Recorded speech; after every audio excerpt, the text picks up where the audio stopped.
Hicks. Buongiorno a tutti. Mi chiamo Stephen Hicks. I hope you enjoy my presentation.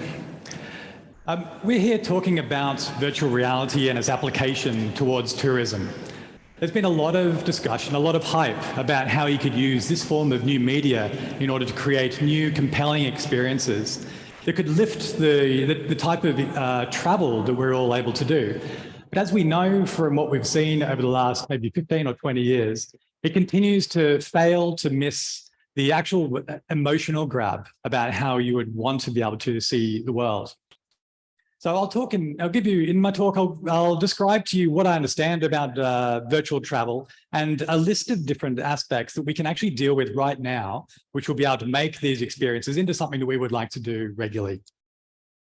The very first paper on virtual experiences was in 1995, and it called virtual travel a threat to the tourist industry.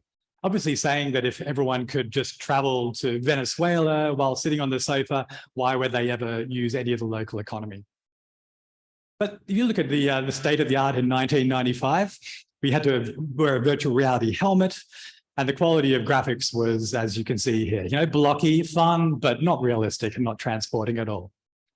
Obviously, we've come a long way since then. In the last 15 years, computers have become much better at producing graphics, and we actually have quite a range of different VR tourism experiences available to people. So the common one that we probably all know is 360-degree video. So this is a scenario where you're able to watch a live video in virtual reality and move around. You can see Florence in this example, or you can take all the fun out of climbing Everest and just see it from the top. The other way, which is actually quite educational and quite involving, is looking at cultural sites. And I know one of the exhibitors here specializes in mapping cultural sites. And this is the old city of Nora in Sardinia. And there are some tourists there looking at how the Roman sites might have looked back in the day. So these are examples you can have right now. But they're really missing a key ingredient, a way in which to hook people into it. And it really comes around the idea about purpose. What are people doing there? And why should they? So I think there's something really interesting about this paper is they called it a threat. But actually the thing, I believe, that's missing from these scenarios is the element of threat. It's the challenges that you need to face in order to get there. I don't necessarily want to climb Mount Everest, but I can appreciate that the view would be that much sweeter if I'd spent 6 months training and 3 weeks walking up there. So that idea about challenge, about our involvement in virtual experiences is the key part which is missing. And I'll describe ways in which we can overcome that today. You have to remember that travel is not just about seeing, it's really about doing. And if we do this well, if we're able to produce this challenge and make these emotional connections with people in order to be for these experiences, I believe that meta-tourism in the future will actually be able to deeply involve the local community, and if done very well, should actually even benefit the local economy, similar to what the last speaker was discussing. So it really comes down to one single thing that we're trying to produce. We're trying to emulate this experience of presence. Now, presence, as we'll discuss a little bit, is really about believing in the space that I'm in. So right now, I'm very present on this stage. There's all of you here. If I look at virtual reality, presence is about building an illusion that makes me believe thoroughly that I'm in this space right now. I've been researching this area for a while, and over the last 10 years or so, the scientific community has come up with a consensus of 3 key ingredients for presence. And they are immersion, realism, and action or agency, or your ability to be part of that. And so in this talk, I'll take you through these 3 parts. And actually, we can do all this right now. We can do this today, all these 3 parts. And hopefully I can convince you if I talk about that. Why should you believe me? Because I make crazy looking glasses at University of Oxford. I've done a lot of research in visual neuroscience, particularly in terms of what makes a compelling visual experience for people and how we can interact with the brain in order to augment vision. I started a company called Oxide, which is deliberately making wearable displays for people who have low vision so that you can see the world more clearly. But I'm also very interested in bodily illusions and the idea about sense of self and how to create experiences that aren't the physical ones we're in right now, but are new experiences, either for testing out the limits of humanity or looking at the future of humanity as well.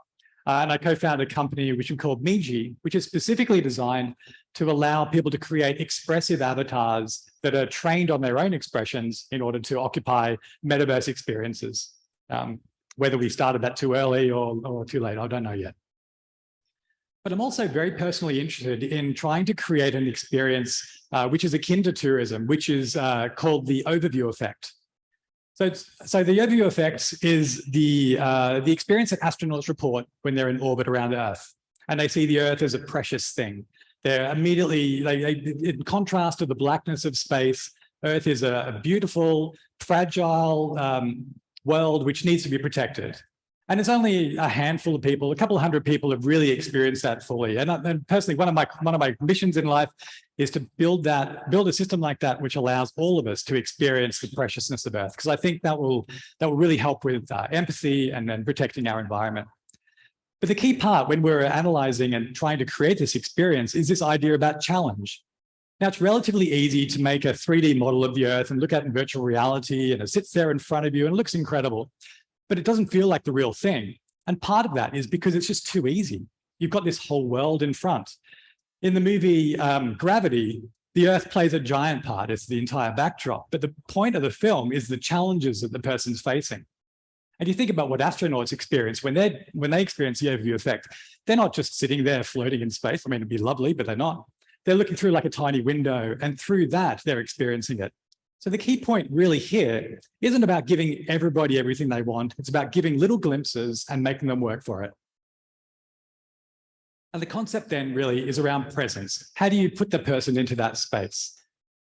Now, the studies that have looked at presence in virtual tourism have seen that the more presence that you put, the more believable a person feels in the environment, you get some really immediate effects. Importantly, you get to increase enjoyment. People prefer if they feel like they're transported to this place. But important for business, they spend longer in it. Their attitudes about an environment change.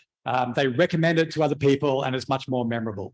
So there are some really solid reasons why you should focus on presence. And once you've done that, then you can make businesses around virtual tourism that would be beneficial for everybody. Now, as I said, fortunately, we know exactly the ingredients for presence, and I'll take you through these one at a time. So immersion is the first one.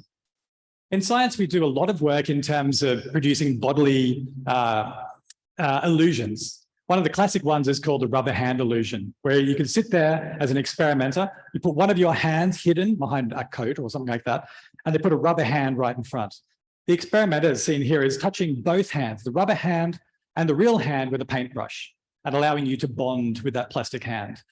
And the really way in which this becomes actually real is when the experimenter then holds a hammer up and smashes the rubber hand, and the person is completely freaked out because they now see that, even though it doesn't look anything like their hand, they see it as the real one. It's a complete transference of a bodily illusion. Another really nice one that we did a lot of work on was looking at out-of-body experiences. So I could put on a virtual reality headset and put a camera far behind me and pump the video into my headset. Now, then I can start to look at this person in front, and you actually start to see yourself in the third person. You no longer associate with the person sitting there. In fact, your sense of touch even goes down. You just look at yourself quite apathetic from here. It's very easy for us to transfer experience through bodily illusions. But we don't want to go through all this for tourism. So we have virtual reality, and virtual reality has now reached a level where it's affordable for the majority of people. And it really works because there are two key parts. You have a very wide peripheral vision, which is how you experience your sense of space. And you also have head movement. So I can look naturally around an environment, and that's enough for me to feel completely immersed. So this part, the first part of the ingredient is already done. We can do that. It's £300. You can buy it from Facebook, and it will get better and cheaper, obviously, in the next few years too. The next part is realism. Now, the brain is always looking for errors in the world because they can be potential threats. They could be things to eat. In virtual reality or in computer simulated worlds, we are really allergic to small glitches. So we need worlds that look realistic. They can't be patchy. They can't be low resolution. This has now also been solved. There are some tremendous work in photorealistic video games. This is one from 2018. This is actual footage of your main character walking down a street in America in the 1800s. It looks like a movie, but this is all real-time animated, and you can pick this up and play it yourself. So imagine if we were building virtual worlds based on this level of reality. It would start to take over our senses, and we could start to believe that we are literally there. But we don't need to stop with the Midwest. We can also go to places that are far lost, such as Alexandria in 49 BC. This is from Assassin's Creed. Again, a screenshot from the environment itself. And you can inhabit these worlds. You can walk, you can see the architecture, you can look at the people involved in it. And the real value, the real majesty of this type of technology is that these worlds now, Alexandria, as we could imagine it, look alive. There are other people there. There are virtual characters that we can interact with. And this is a little look into the future about what our metaverse or metatourism may look like. And here there's just the people walking around the street. There's a lovely little carpet seller here on the right-hand side, which I'll talk about in a little bit, as a potential way to imagine what it's like to meet somebody in a metatouristic experience. Now we can go all around the world using this. We can look at the future in 2077. We can go to ancient Greece. We can also go to Montana. All of these are screenshots from actual video games. But you know the catch already here, right? If we're making this type of worlds for a local town who wants to build themselves a virtual experience, these games cost $100 million to make. They take 4 years, hundreds of people to build it, completely out of the realm of possibility for a local community. However, really, just as of the last maybe 1.5 years, this level of photorealism and interactivity is now in the hands of anybody who wants to do it. There's an example from a game engine called Unreal. It is a free to develop on game platform. This is a model of a town which is based on New York City. So I can download this, I can build on this with no costs at all. Obviously, it takes a bit of work in order to make this into the exact environment that you want, but there are laser scanning technologies that can do that for you as well. This now, we can create realism in a virtual environment on a great budget, really democratizing this kind of work and giving the ability to anyone who wants to be able to create a compelling environment. Okay, so we've got realism. That's fine. Now, action or agency. This is the last part that's been missing for a long time, and it's actually the hardest part to get right. But here's some ways in which we can solve it. So action, some other definitions for that. It's the purpose. Why am I here in this environment? Why do I want to visit this place? What am I able to do? I don't want to be a passive explorer. I want to be able to prod things. I want to be able to see what's happening. And I want to influence the world, and I want there to be consequences of that. That allows me to tie myself directly to this world and complete those ingredients and feel like this is a place I'm at. So we can summarize how to do that in a few simple ways. The main part, the absolute overarching part, is narrative. Is there a story here? Why am I traveling? What am I meant to be doing here? And in order to make that real, we need characters in this world. I can't be sitting there on Everest just passively looking at the mountain beauty. While that would be nice, I need to be able to talk to people. And when I travel, as the previous speaker said, it's not really about trying to see the sights. It's about who you meet and what you discuss. So these are all possible as of now as well, and I'll tell you how. Obviously, in video games, there are challenges. Here's someone fighting a cyclops. And the really interesting thing here is in video games, you might spend 4 or 5 times as long in the challenges, and then you get to go and see the Parthenon for a few minutes. The Parthenon itself in this game isn't the point, it's the challenges. And I think that's very much the same for travel. If I come here to Florence, I spend some time on the plane, some time booking, some time traveling, and then I get to see the Uffizi, and then I do everything else. It must be like 20-to-1 is the ratio of my challenges versus the experiences. And that was drawn out really well, I think, in the movie Jurassic Park, the original one, where there was only 8 minutes. I don't know if you know that, but only 8 minutes of computer graphics in that entire film showing those dinosaurs. And when everyone left, they said, wow, the dinosaurs are amazing. But as a 2-hour film, most of that time was just driving around being chased by dinosaurs. But the actual things that you saw was a glimpse. And I think that's one of the key parts. If we saturate the audience with unimpeded views of the world, they won't appreciate it. We need to work towards that and get a small glimpse, just like with the overview effect. We only want to see a tiny amount of that, and then we really appreciate that. There was a film that was one of the earliest films I can imagine, based on meta-tourism, and it has a key insight, which I want to share. Are those old enough to appreciate it? It's Total Recall. So Arnold Schwarzenegger's character here is getting a memory implant about going to Mars. They said it's statistically safer than flying by a shuttle, which is probably correct, but not for everybody that he meets. So so he goes in there and then he has a proper meta-touristic experience. But the key part to the story really is this scene where they're told, what do you want to be? You don't have to go as yourself. You can go as somebody else. And he instantly chooses secret agent. And as I don't want to spoil the film for you, but that obviously becomes like the central part about the mystery of this. So he changes himself. He gives himself a purpose to go. And through the challenges, through the fights, through the chases, he gets to see little glimpses. So he sees what a bar is like in Mars, or he gets to spend a little bit of time on the surface of Mars.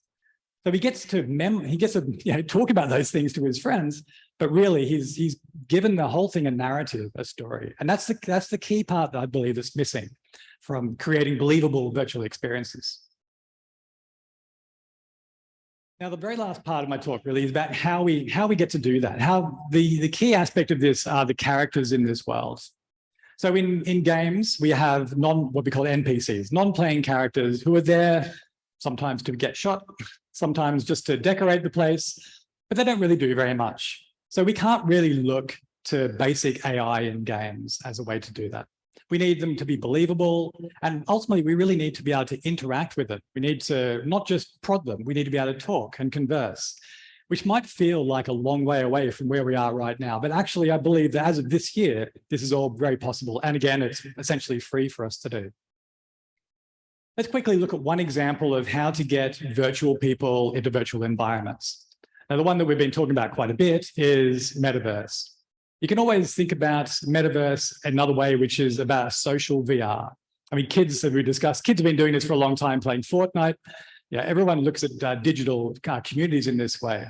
But the key part that we try to build in metaverse experiences, and here's some examples of ones there, is the social interaction. So everybody's wearing a headset, everyone's got a controller, and you can go to these worlds and you can wave to your friends. And that gives you that social aspect, that gives you the characters for you to interact with. But as we also know about metaverse experiences, is that most of them kind of look like this. There's no one there. It's this you in a new environment. There's no one around to talk to. And if you do find someone, you're probably scared because they're probably either like a 10-year-old who's going to just start swearing, or just some other person.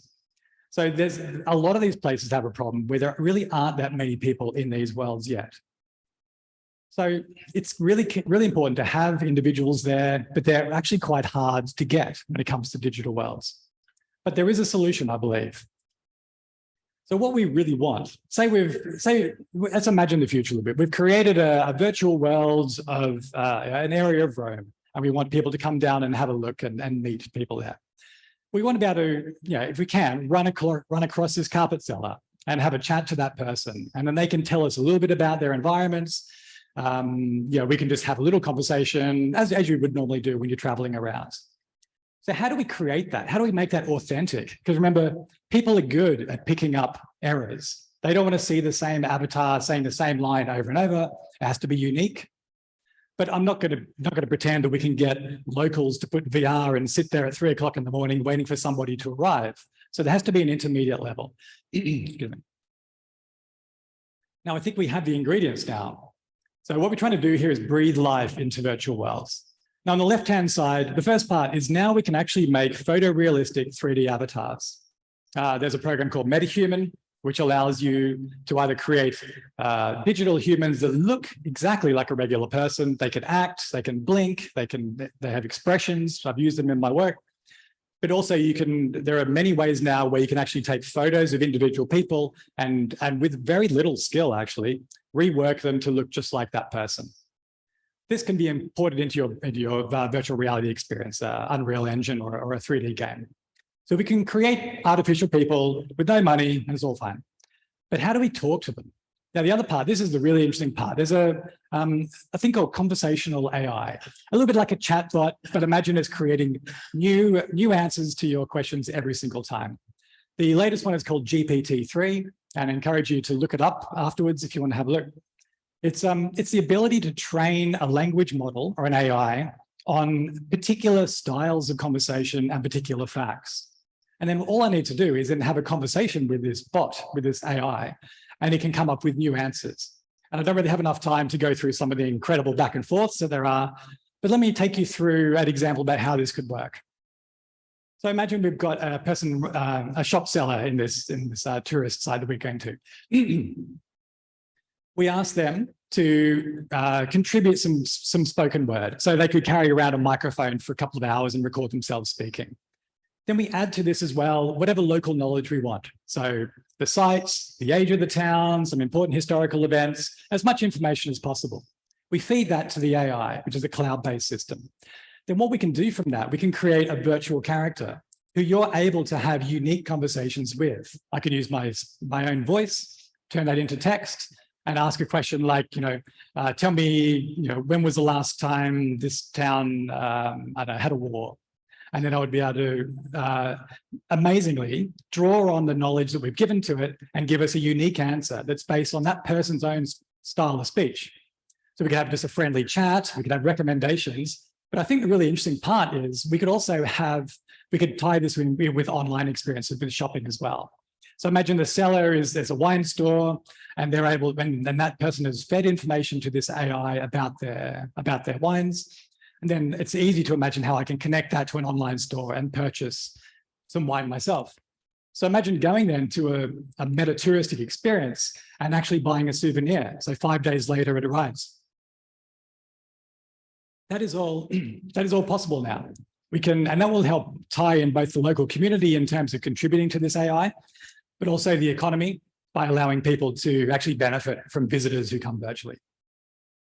So with these ingredients, I think we really do have the ability now to create new worlds. They don't have to be ones that we can imagine. They could be fictional. And I hope that's given you a bit of an insight into the ways in which we're able to create these believable experiences. I encourage you to reach out to me. Very happy to talk about this more. If you've got projects that you're interested in, we can discuss them in greater length. Excuse me for voice. And thank you very much. Grazie mille. Yes.